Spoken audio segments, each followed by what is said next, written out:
This morning all eyes were on the Supreme Court as it delivered a landmark ruling on the legal basis for triggering Article 50.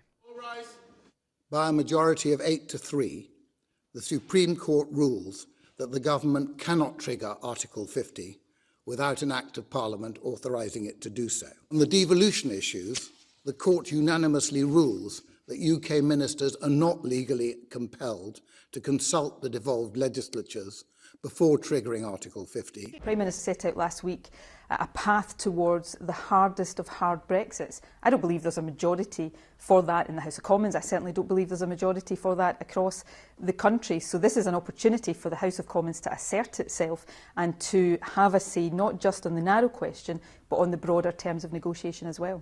Scottish Parliament will still vote on Article 50, political pressure still matters, but legally it will be in Westminster that ministers have to win. The government had been preparing legislation in expectation it would lose at the Supreme Court. That was announced within hours of the judgment.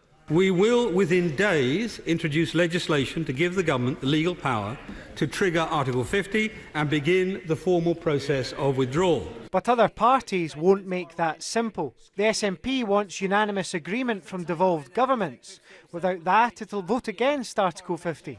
Scotland's Labour MP says he's prepared to vote against the government too, but with the Lib Dems likely to vote against too, that could mean just one of Scotland's MPs backs triggering Article 50. The UK government now hopes it can get approval to start the process, and quickly.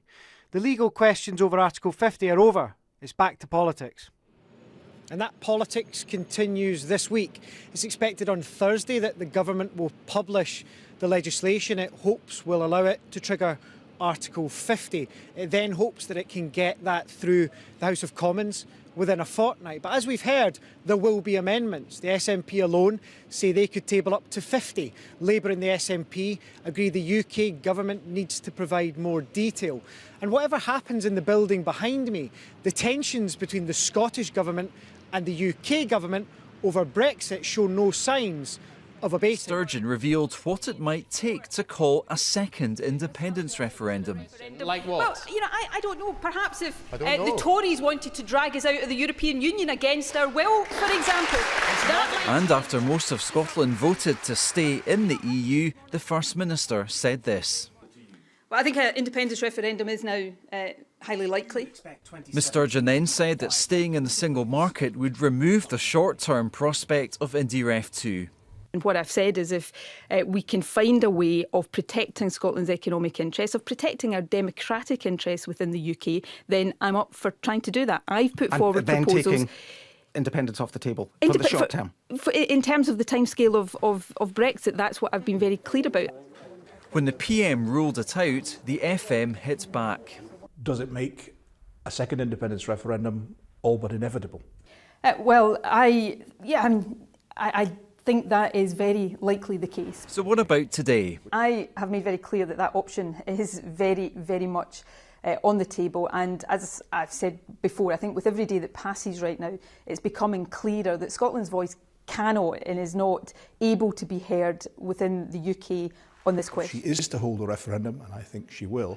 Then there has to be preparing the ground beforehand. I think she wants to do several things. First of all, she is genuinely seeking in discussions with the UK government to get concessions towards Scotland's interests as she sees them. Secondly, she wants to prolong those discussions in order to enable the ground to be laid. But thirdly, if there is to be a referendum, she wants to be able to say to the British people, look, the Scottish people, look, I did absolutely everything in my power to try and strike a deal within the ambit of the UK, and it proved impossible. In other words, she wants to set the grounding for that referendum if and when it occurs. It's not a strict time limit. Again, I stress this is not the time she would have chosen had things been other than they are, but as a popular beat combo once reminded us, you can't always get what you want. I think that she will try and follow a timetable, if there is to be a referendum, that parallels Brexit to some extent.